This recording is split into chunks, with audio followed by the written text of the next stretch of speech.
La pregunta que le estoy haciendo es ¿cómo considera él que ha cambiado en la industria de cómics? ¿Cómo creemos de que eso ha afectado a las generaciones? Y evidentemente hay una cantidad de jóvenes y un cambio radical en lo que ha sido la historia, para que él nos comente cómo él considera de que eso ha cambiado. Y vamos a abrir también el foro eventualmente para más preguntas de ustedes. So I graduated art college in New York called the School of Visual Arts in 1982, and at that school was the DC Comics New Talent Coordinator. He taught a class at the college, and I got to meet him and go into DC's offices. Everybody know DC Comics? Superman, Batman, right? So I got to meet him. I didn't know he was a teacher at the same school I graduated in college. So I got to meet him, and when he met me, he said, I give you some samples, and if you do them, we will see. And I did the samples, and he says, if you do stick with this, that you will become a professional. So I used to live in Long Island, out of New York, and take the train to New York City, about 60 miles, kilometers wise. Okay. And so I would go back to DC every other week to meet with the boss. And when I was at DC, Marvel Comics was 20 blocks away.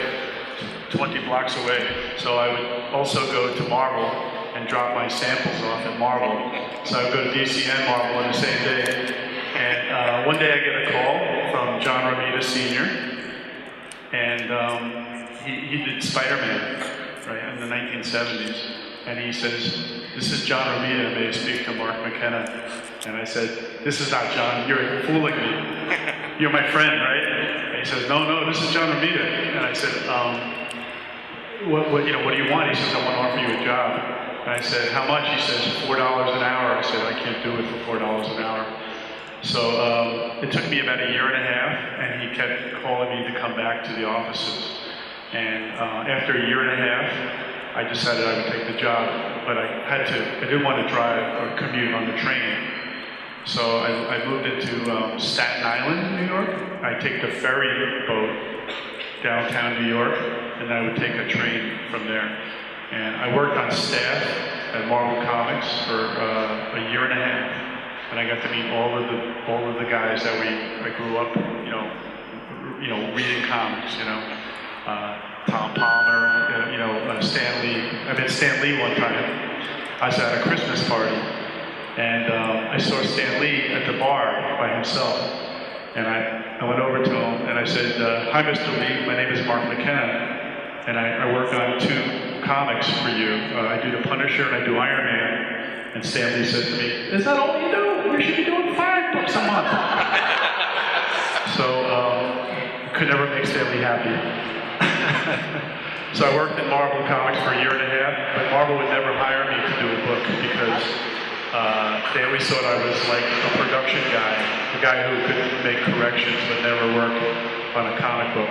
So then I would go back to DC Comics and bring my samples to DC. And then eventually DC, I walked into the offices one day. I left my samples with Karen Berger. She was editing Dr. Fate at the time. And she offered me a contract, and I worked 4 years with DC Comics for the contract. I worked on Dr. Fate, Legion of Superheroes, Doom Patrol, and a book called The Griffin.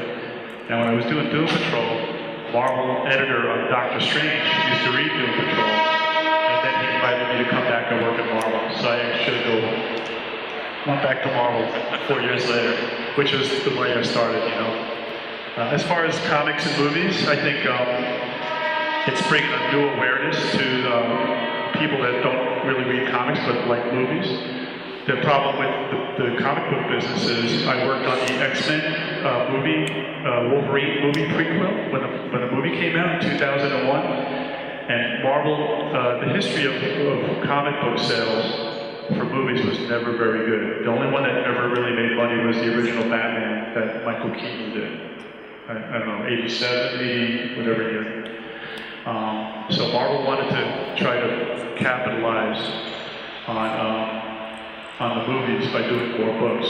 So they took like 5 different X-Men books when that came out, and we were signing thousands of them in offices for Dynamic Forces was a company that used to do autographed comic books, and we would sit in a warehouse and sign thousands of these books, and they did very well.